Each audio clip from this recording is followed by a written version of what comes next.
പെൺകുട്ടികൾക്ക് കല്യാണം വേണ്ടെങ്കിൽ ഉറപ്പായിട്ട് ഇവിടെ എന്ത് നടക്കും? അതിന് നീ ഭൂതക്കണ്ണാടി വെച്ച് അമേരിക്കയിൽ പോയിട്ട് റിസർച്ച് ചെയ്യണ്ട. അത് ഉറപ്പല്ലേ? ഹലാല് നടന്നാൽ ഹറാമ് കുറയും, ഹലാല് നടന്നില്ലെങ്കിലോ ഹറാമ് കൂടും. എന്തിനാ വ്യഭിചാരം? ശൈത്താൻ സന്തോഷിപ്പിക്കാൻ. വ്യഭിചാരം നടക്കാതെ ശൈത്താൻ ഇണങ്ങാൻ കഴിയില്ല. ഞാൻ വളരെ ഗൗരവമായി ഇങ്ങോട്ട് ഈ ക്ലാസ്സിൽ നിന്ന് പലവട്ടം പറഞ്ഞിട്ടുണ്ട്. എന്ത് രോഗമാണെങ്കിൽ രോഗിക്കോട്ടെ, ഡോക്ടറെ തോയ്ക്കോ, ആത്മീയ ചികിത്സാരിയുടെ അടുത്ത് പോകുമ്പോൾ 100 വട്ടം ആലോചിക്കണം. അയാൾ സ്വാലിഹാണെന്ന് ഉറപ്പുവരുത്താതെ പോകരുത്. എന്തുകൊണ്ട്? മോശപ്പെട്ട ചികിത്സാരികൾക്ക് വ്യഭിചരിക്കാതിരിക്കാൻ കഴിയില്ല. വ്യഭിചാരമില്ലാതെ ചികിത്സിക്കാൻ കഴിയാത്ത ആളുകളുണ്ട്, നമ്മളെ നാട്ടിലുണ്ട്. അള്ളാഹു നമ്മളെ കാത്തുരക്ഷിക്കട്ടെ. ഉറപ്പ് അവർക്ക് വ്യഭിചരിച്ചിട്ടില്ലെങ്കിൽ ചികിത്സിക്കാനേ കഴിയില്ല. കാരണം അവർ കരാറുണ്ടാവും പിശാചുമായി. എന്ത് ചെയ്യും? വ്യഭിചരിക്കും. വ്യഭിചാരം എന്നത് ശക്തിയാണ്, പവറാണ്. ആർക്ക്?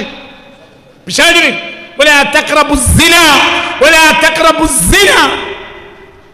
വ്യഭിചാരത്തോട് അടുക്കരുത്. മനസ്സിലായില്ലേ? വ്യഭിചാരത്തോട് അടുക്കരുത്, വ്യഭിചാരത്തോട് അടുക്കരുത് എന്ന് പരിശുദ്ധ ഖുർആൻ. വലാ തഖറബുസ്സിന, വലാ തഖറബുസ്സിന ഇന്നഹു കാന ഫാഹിഷ. അത് ഏറ്റവും വലിയ വൃത്തികേടാണ്.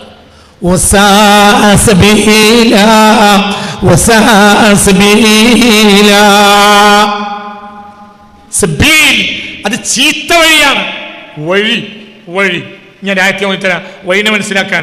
ومن يشاقق الرسول من بعد ما تبين له الهدى ويتبع غير سبيل المؤمنين. അവിടെയും സബീൽ എന്ന് പറഞ്ഞു മുഅ്മിനീങ്ങളെ വഴി, അത് ഏറ്റവും നല്ല വഴിയാണ്. അപ്പുറത്തോ വസാഅ സബീല, ആ വഴി ഏറ്റവും ചീത്തയാണ്. മുഅ്മിനീങ്ങളെ വഴിയിൽ അല്ലാഹ് ഉണ്ടാവും, ചീത്ത വഴിയിൽ അല്ലാഹ് ഉണ്ടാവും. പറയണ എന്താണ് നോക്കിയിരിക്കണേ?